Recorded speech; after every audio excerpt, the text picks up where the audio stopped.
നിങ്ങളുടെ favourite shows ഇനി ഒരിക്കലും മിസ്സാവില്ല. ഇപ്പോൾ C5 കാണും നിങ്ങളുടെ ഫേവറേറ്റ് ഷോ തികച്ചും സൗജന്യമായി.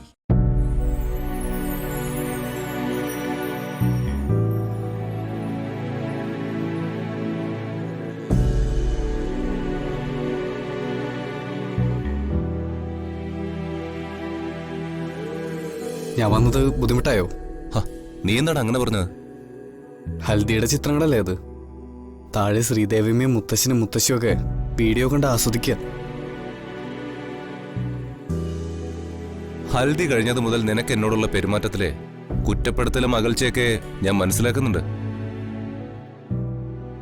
എടാ, എന്റെ പെണ്ണ് എഴുന്നേക്കോ ഇല്ലയോ എന്ന് അറിയാതെ കിടക്കുമ്പോ ഞാൻ പുതിയ ബന്ധം ആസ്വദിച്ചു തുടങ്ങിയെന്നല്ലേ നീ മനസ്സിൽ കരുതുന്നത്? എടാ, മറ്റാരെങ്കിലും എന്തെങ്കിലും പറഞ്ഞാലേ ഞാനത് കേട്ടില്ലെന്ന് വെക്കും. പക്ഷേ നീ അത് പറയാൻ പാടില്ലായിരുന്നു.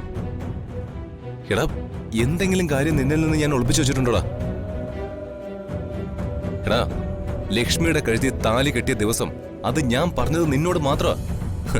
നീ ഇപ്പൊ അതൊന്നും ഓർക്കുന്നുണ്ടാവില്ല. എടാ സഞ്ജു, എടാ, അച്ഛനും അമ്മയും ചെയ്തു പോയൊരു തെറ്റിന്റെയും പാപത്തിന്റെയും കണക്ക് പറഞ്ഞ് എന്റെ അമ്മ ഉൾപ്പെടെ എന്നെ ഒരു ബലിമൃഗമാക്കി ദക്ഷയുടെ മുമ്പിലേക്ക് വലിച്ചെറിയായിരുന്നു. സ്വാതിക്ക് ഇങ്ങനൊരു അവസ്ഥ വന്നതിന് കാരണം ദക്ഷയാണെന്നുള്ള കാര്യം പോലും എല്ലാവരും മറന്നുപോയി. ഹൽദി നടക്കുമ്പോ സഞ്ജനയുമായിട്ടുള്ള വിവാഹത്തിൽ നിന്ന് നിനക്ക് പിന്നോട്ട് പോകാൻ പറ്റില്ലെന്ന് നീ മനസ്സിലാക്കിയതുപോലെ എനിക്ക് തോന്നി. എടാ, എന്റെ ചേഞ്ചാ ദക്ഷയ്ക്ക് അറിയേണ്ടത്.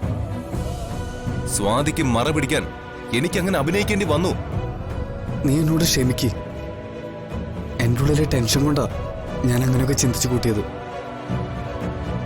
അമ്മ അനുഭവിക്കുന്നത് കാണുമ്പോ സഹിക്കാൻ കഴിയുന്നില്ലടാ. എല്ലാം അവള് ചെയ്തത് നിനക്ക് വേണ്ടിയാ. അവളൊന്ന് വിളിക്കുന്ന പോലുമില്ല. അവൾക്കുണ്ടായിരുന്ന പ്രതീക്ഷയെ നഷ്ടമായെന്നാ തോന്നുന്നത്.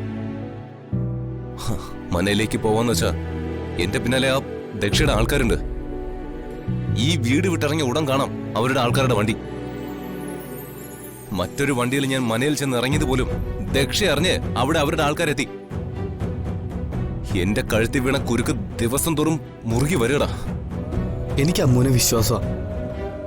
സ്വാതിയുടെ ഇപ്പോഴത്തെ അവസ്ഥ എന്ത് തന്നെ ആയാലും നിന്നെ കൊണ്ട് ലക്ഷ്മി സഞ്ജനയുടെ കഴുത്തിൽ താലി കെട്ടിക്കത്തില്ല. എടാ, പക്ഷേ സ്വാതിക്ക് എഴുന്നേൽക്കാനായില്ലെങ്കിൽ അവൾക്ക് എന്ത് ചെയ്യാൻ കഴിയൂടാ? അവൾ സ്വാതി എഴുന്നേൽപ്പിക്കും. നിന്നേക്കാൾ അതിപ്പോ അമ്മൂന്റെ ആവശ്യം കൂടിയാ. അതെങ്ങനെയാണെന്ന് നിനക്കറിയില്ലേ? നിന്റെ താലിയാ അമ്മൂന്റെ കഴുത്തിലുള്ളത്. അവൾ ആ താലി അഴിക്കാത്തത് അവളുടെ ജീവന്റെ ജീവനായി കരുതുന്ന അവളുടെ ചേച്ചിക്ക് വേണ്ടി മാത്രമായിരിക്കും.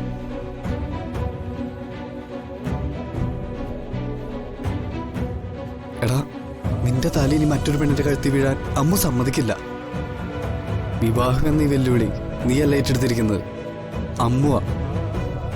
അമ്മുവിന്റെ ആത്മധൈര്യത്തിന് മുന്നിൽ ദക്ഷ ഒരു വട്ട പൂജ്യമാ. ആൾബലം മാത്രമാണ് ദക്ഷയ്ക്കുള്ളത്. ഈ കളിയിൽ അന്തിമ വിജയം അമ്മുവിന് മാത്രമായിരിക്കും. കാത്തിരുന്ന് നമുക്ക് കാണാം എന്റെ വിശ്വാസം സത്യമായി തീരുമെന്നുള്ളത്.